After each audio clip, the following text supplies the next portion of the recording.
Alright, hello y'all. Wiggle here. It is Saturday, the 25th. Yeah, it's going to be windy on the camera, sorry.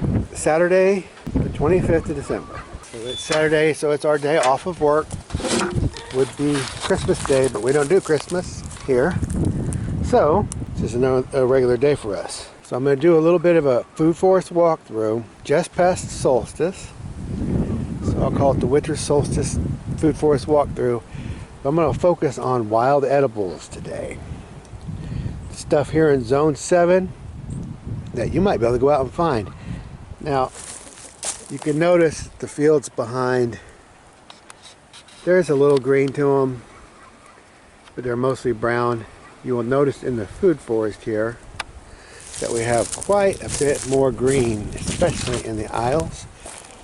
Especially where I didn't get a heavy coat of wood chips down, like here and there, and it's a lot more green.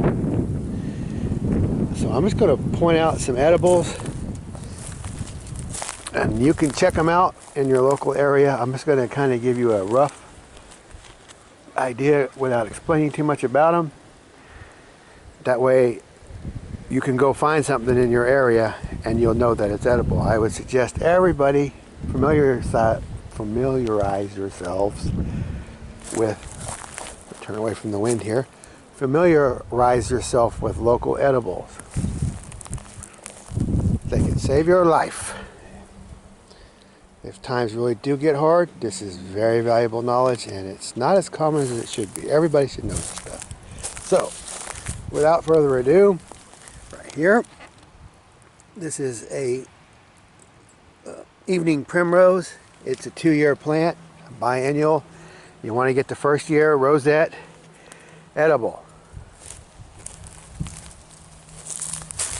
Here we have creeping Charlie and dead nettle. They're kind of hard to tell apart, and henbit. You got 4 edibles here. This is henbit. You can eat that. Creeping Charlie. Probably.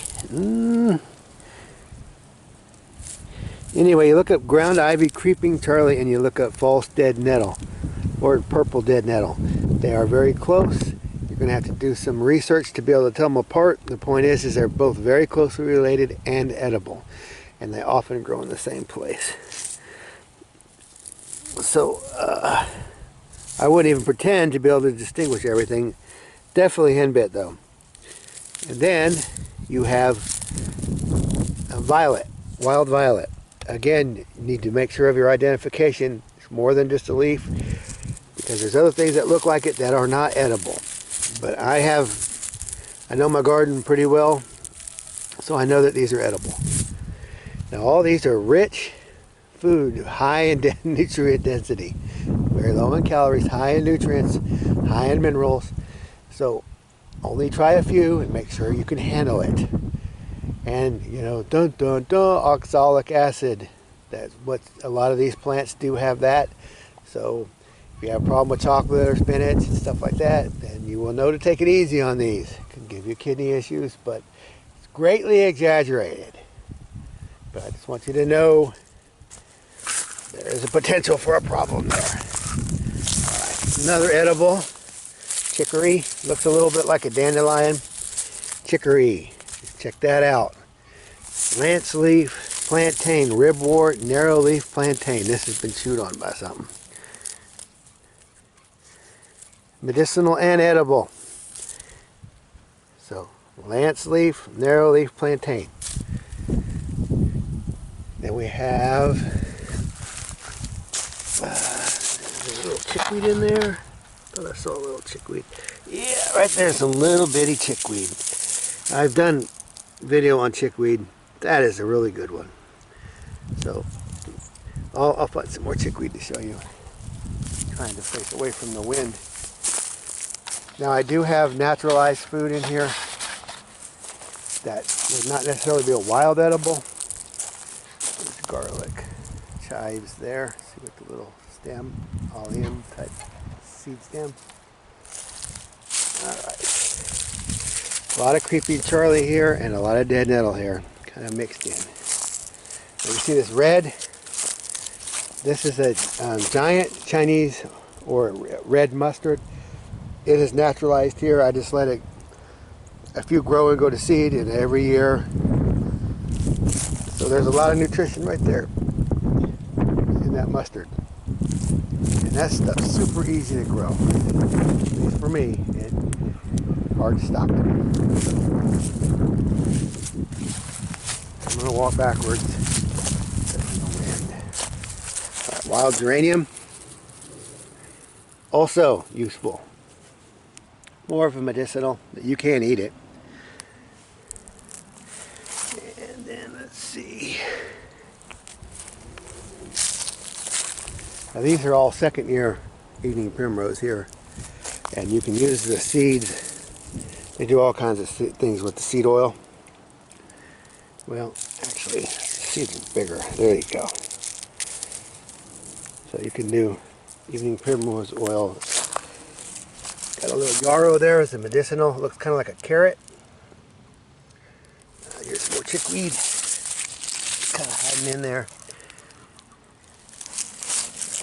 Here's this is naturalized, but it's I planted on purpose. French sorrel, edible. I like it.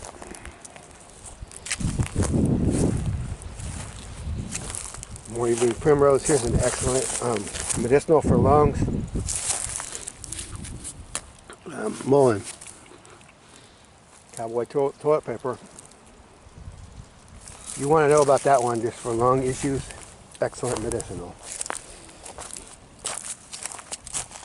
More. Looks like chamomile.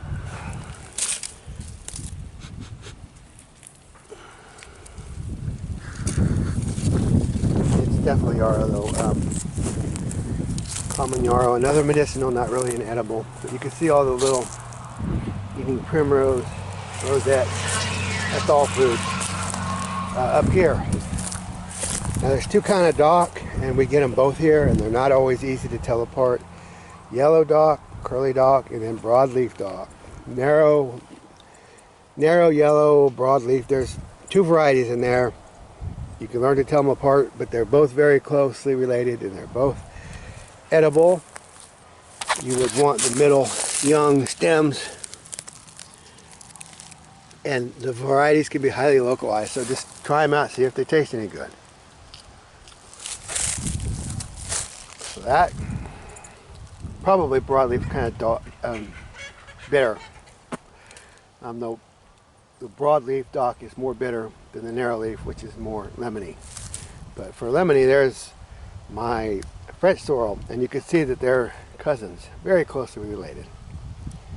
But the French sorrel is superior as far as the food and just taste. We've got some naturalized kale there. There's a chicory, a whole kind of creeping Charlie and dead nettle, kind of intermixed. So the dead nettle is more heart-shaped, and the creeping Charlie is more rounded with not quite so much heart shape to it. And here's the chickweed kind of hiding in among there. That is the stuff to eat, my friends. That's good stuff. Here we go. See the roundness to that? That's wild onion. It smells like an onion. When you bruise it, don't ever eat something that doesn't smell like an onion, because that's a lily family and it can kill you dead. Make sure you're dealing with onions. Smells like onions, you're probably alright, but still make sure of your identification on all this. Study it and know it. And if it's a flat leaf, it's going to be garlic. Again, it'll smell like garlic. This is not really a wild garlic. This is a naturalized, kind of gone wild, but flat leaf is garlic. Round leaf is onion. There's another primrose. So that's, I don't know how many edibles we have all in one place. Here's a geranium, edible. So everything you're looking at here is food. Some of that's naturalized. That's like a Chinese cabbage of some sort, tassoy perhaps. So it just kind of escaped cultivation. So anyway, this would not look like food to anyone, and food is everywhere. Nutrition is everywhere. And we do have some broadleaf plantain in here. I haven't really seen it. You can see the ribwort. The ribwort likes the cooler temperatures, and then the broadleaf likes the warmer temperatures. The narrowleaf plantain will kind of die back in the heat. Hopefully the wind is not too bad. Ah, there's some broadleaf. There's the broadleaf plantain right here. Edible. A little rough, but it's also medicinal. So look that baby up. See how those ribs run all the way up? So broadleaf. Then here's your narrowleaf. You can see that. Both edible, and then there's other kind of plantains in other areas too. But those are the very... Something's been over here eating. I got rats.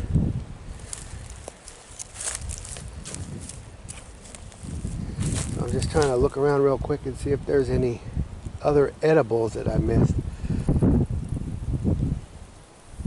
So I can show you, these are my pregnant onions, perennial onions. Those are an important crop. Sometimes they're pretty hard to get. I would get some and start culturing them. You can make a cash crop out of them, or you can just make sure you have food. Pregnant onions, multiplier onions, potato onions. Get you some. Walk back. Oh, we got the wind going. I want to find you some tips to walk. Some right there. Get you walking onions. Also perennial.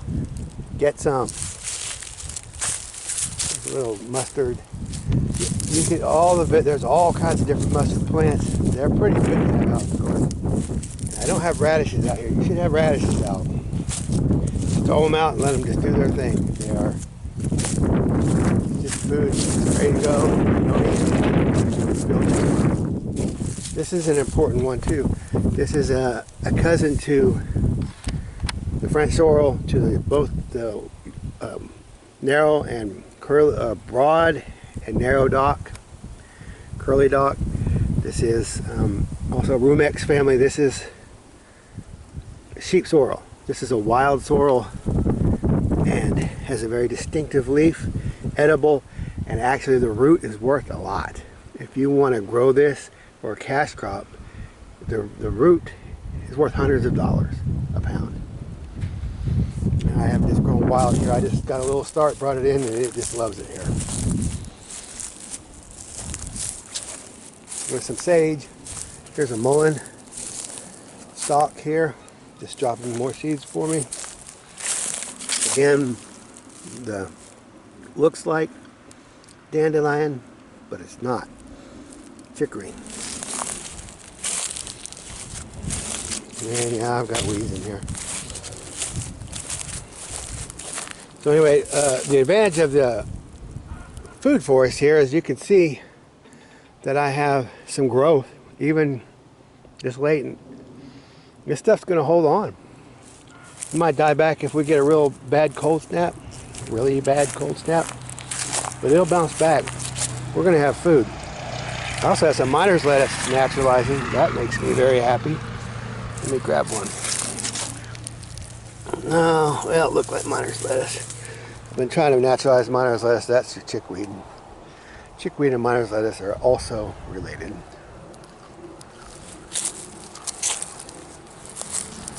So anyway, you can see I could come out here and get my nutrition. Let's say I'm living on white rice and beans that I stored up in my buckets or jars or whatever. I had them in the pantry. And come out here. I don't need the grocery store to have nutritious food. This is actually, the plants I've shown you are way more nutritious than anything you're going to buy. Come out here and eat them. Build your natural immunity. Make it strong and healthy. It's all good stuff. You probably have it if you're in a temperate region. You probably have this stuff growing around. That's another type of Chinese cabbage, or just mustard. It's a wild mustard. It's some kind of variety of mustard. I don't know what it is, but it's edible. I forgot. I put them out here. Bikina, maybe. So anyway, blah, blah, blah. Here's the food forest. So the actual food is a little sparse, but the weeds are very abundant. I got a ton of food. Let me walk you up here. Now, a box of peppers we forgot to bring in, habaneros. Just like you're sitting out there. Nice work. Here's more of your creeping Charlie. No, man, it is. There's your Charlie. Nope. Well, it's tough to tell them apart, to be honest, but they're both so closely related and edible. Probably not going to mess this one up. There's some of your broadleaf plantain there. I'm going to take you up here. Oh, that's a pretty nice standard chickweed. So I did plant carrots, and they're only doing so well. It's been a very dry bit of winter. Hopefully my blueberries patch here will do something. I'm going to take you up and show you what I planted on purpose. Up where I had the sunflowers and sweet potatoes and tomatoes and peppers, basil growing, I planted very late in this season. I planted that music bulbils and some, looks like, so I put some garlic bulbils in here. We'll see what they do. It looks like I put in some regular Egyptian onions. I got a winter lettuce here.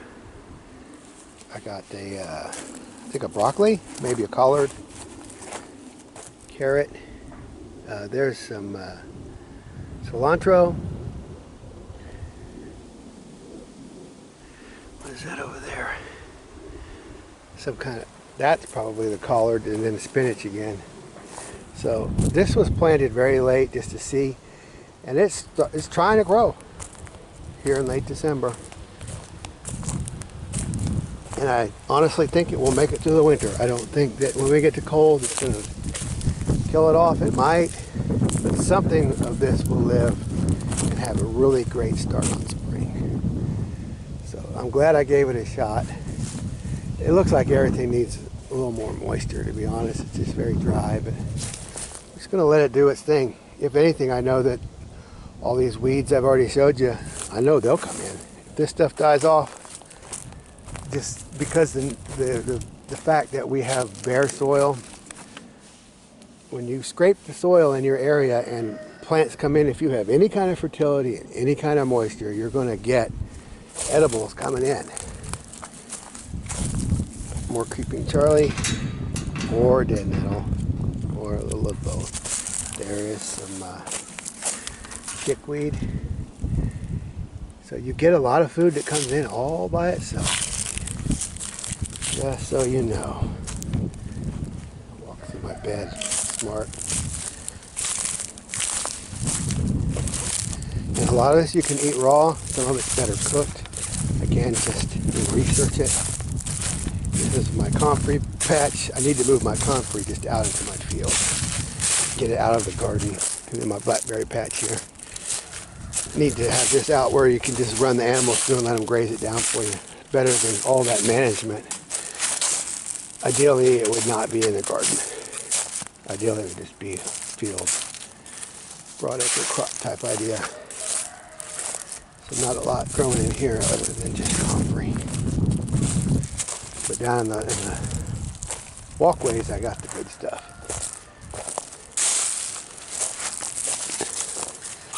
So if you're seeing all this, just about every bit of it's an edible. It's just more of what I've already told you. A little volunteer kale there, fresh and red kale. Now, I don't see anything new, but I see just more and more of the same. Hoping to see some miner's lettuce.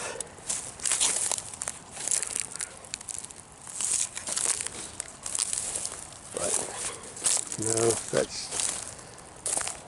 There is some grass pushing in here. What is this thing? Got some kind of cabbage or It's like bok choy. Look at that. It's growing wild. Take some of that in the house. Eat it. Nice. Yeah, there's another mustard. Different kind of mustards. Bok choy is actually a mustard. That's a red Chinese mustard. That's another kind of mustard. So we have food growing, and we didn't sow any of this really. It's coming up. So all that wind.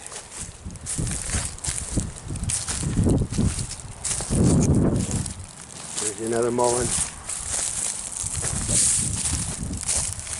So anyway, if we're considering December, there's food out here. Do this. Do this. Hills and valleys. Manage your waters. Hold your water back. Shape. Doesn't have to be as big as this. It can be a lot smaller scale and still be effective. And I do have mint as well. I'll show you. Not bad. Cat mint. Sweet mint. Oregano, which is a mint. Thyme, which is a mint. Thyme over there. More sweet mint, cat mint. Different kind of mints do different times of the year better.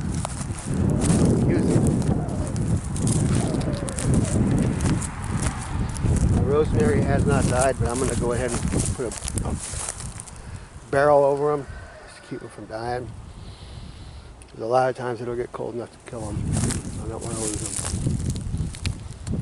Anyway, this was kind of an edible, wild edible food forest walkthrough. What do you think? Let me know. Got any questions? Let me know. Thanks for watching. Wiggle out. Alright, I did want to comment just a little further.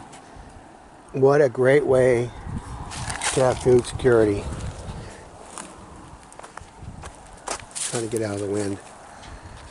People would come in here and not know what they're looking at. It would not look like anything. It wouldn't look like we're taking or raiding, or they would just walk right past it and just leave it alone. This looks like nothing. Middle of December, end of December, looks like nothing.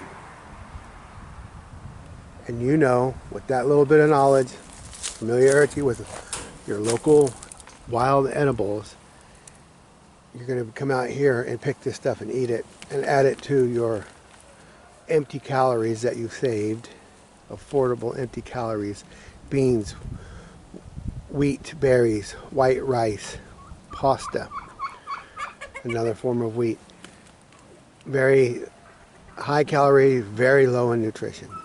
Not good for you really, but it'll keep you alive in the winter when you're starving, you need food, can't go to the store. What do? Come out here and eat this. You know what? You come out here and just eat this stuff anyway, no matter what you're eating, because it's going to give you the minerals that you're missing and the vitamins that you're missing in your diet. It's going to boost your immunity. It's going to give your body more of what it needs. And you're not going to be so nutrient deficient. You're going to have strength and health like that. That sorrel there, French sorrel, just busting with vitamin C. There's all, you can dry it, you can make teas out of it, you can make soup out of it, you can eat it raw in a salad, on and on and on. Tons of vitamin C. You don't have to go buy pills. Just eat what you have growing. All these wild onions that I'm trying to, Egyptian walking onions, there's nutrition in that. And it's just happening. This is, you've got a little bit of land, you can do this. Food security, health security, nutrition. Sorry about the wind, I'm trying to stay out of it. It's a super windy day.